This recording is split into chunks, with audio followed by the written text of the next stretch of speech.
Hai Obiters, kali ini kita akan bahas tentang suhu, kalor, dan pemuaian.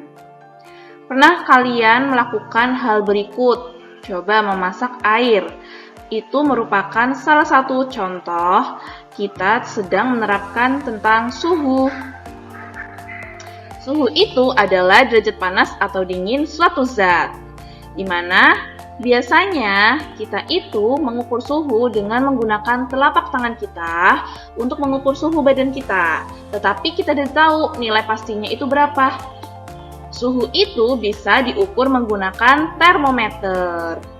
Prinsip kerjanya itu dengan menggunakan keseimbangan derajat suhu.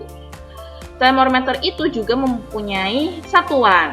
Di antaranya adalah Celcius, Reaumur, Fahrenheit, dan Kelvin. Perbedaannya ada di titik tetap dan bawahnya. Misalnya, Celcius ini dia memiliki titik tetap atas 100 derajat Celcius, sedangkan titik tetap bawahnya 0 derajat Celcius. Dan Reaumur dia memiliki titik tetap atasnya 80 derajat Celcius dan titik tetap bawahnya 0 derajat Celcius. Sedangkan Kelvin dia memiliki titik tetap atasnya 373 derajat Celcius dan titik tetap bawahnya 273 derajat Celcius. Dan yang terakhir, Fahrenheit itu dia memiliki titik tetap atasnya 212 derajat Celcius dan 32 derajat Celcius sebagai titik tetap bawahnya. Untuk mengkonversi suhu, kita perlu bantuan dengan tabel konversi suhu. Misal, ada 100 derajat Celcius, kita akan ubah menjadi Kelvin. Kita menggunakan rumus Kelvin, di mana Celcius ditambah 273,15. Jadi yang 100 tadi kita tambahkan dengan 273,15. Hasilnya adalah 373,15 derajat Kelvin.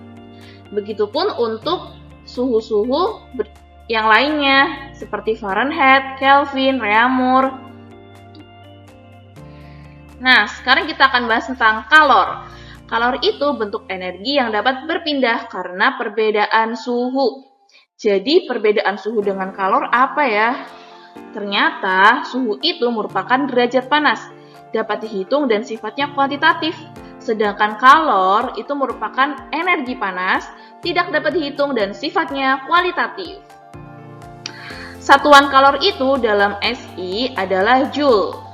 Nah, kalor juga ada yang namanya kalor jenis. Kalor jenis itu adalah jumlah energi panas yang diperlukan oleh 1 kg bahan tertentu untuk menaikkan suhunya sebesar 1 Kelvin. Berikut adalah tabel-tabel tentang kalor jenis suatu zat. Alkohol itu ada 2400 Joule per kilogram derajat Celcius. Selain Joule per kilogram derajat Celcius, ternyata satuan kalor jenis juga kilokalori per kilogram derajat Celcius.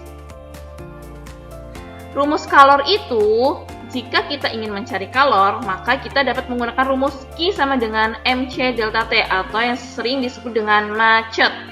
Di mana Q itu merupakan banyaknya kalor dengan satuan Newton dan M merupakan massa benda dengan satuan kilogram. C itu merupakan kalor jenis zat dengan satuan Joule per kilogram derajat Celcius dan delta T itu merupakan perubahan suhu dari suhu awal dikurangi suhu akhir atau suhu akhir dikurangi suhu awal, satuannya derajat Celcius. Ternyata perpindahan panas itu terjadi di kehidupan kita loh. Antara lainnya yang pertama adalah konduksi. Konduksi ini merupakan perpindahan panas melalui perantara zat padat yang zat perantaranya tidak ikut berpindah. Contohnya nih, bisa dilihat pada video di samping bahwa tutup panci ini menjadi panas ketika digunakan untuk memasak. Dapat dilihat kan bahwa di dalam tutup pancinya itu terdapat embun-embun yang menandakan bahwa tutup panci itu menjadi panas. Selanjutnya adalah konveksi. Konveksi ini perpindahan panas melalui perantara atau aliran yang zat perantaranya itu ikut berpindah. Contohnya, pada asap cerobong pabrik yang membumbung tinggi. Dilihat, ini ada cerobong asapnya, ini ada asapnya, dia keluar dari cerobong membumbung tinggi ke udara. Selanjutnya adalah radiasi. Radiasi ini adalah perpindahan panas tanpa zat perantara yang biasanya disertai dengan cahaya. Jadi jika kita kedinginan, tubuh kita ingin terasa hangat, maka pada saat itu tubuh kita akan mendekat ke sumber api. Di mana api itu dapat menghantarkan panas untuk tubuh kita. Selanjutnya adalah pemuaian dan penyusutan. Bedanya apa sih pemuaian dan penyusutan? Jadi pemuaian itu sendiri adalah bertambahnya ukuran dari suatu benda. Sedangkan penyusutan adalah berkurangnya ukuran dari suatu benda. Contohnya, rel kereta api. Kalian pasti melihat rel kereta api kan? Pada saat siang hari, matahari sedang terik-teriknya itu. Nah, itu akan terjadi penyusutan atau berkurangnya ukuran dari suatu benda. Dan pada saat malam hari, rel kereta itu akan terjadi pemuaian atau bertambahnya ukuran dari suatu benda. Nah, dapat dilihat pada gambar di samping. Selanjutnya, yang pertama adalah pemuaian. Pemuaian ini dapat terjadi pada zat padat, cair, dan gas. Pada zat padat itu terjadi 3 pemuaian, yaitu pemuaian panjang, pemuaian luas, dan pemuaian ruang. Pemuaian panjang itu sendiri terjadi pada satu bagian sisi pada benda, misalnya penambahan panjang suatu logam.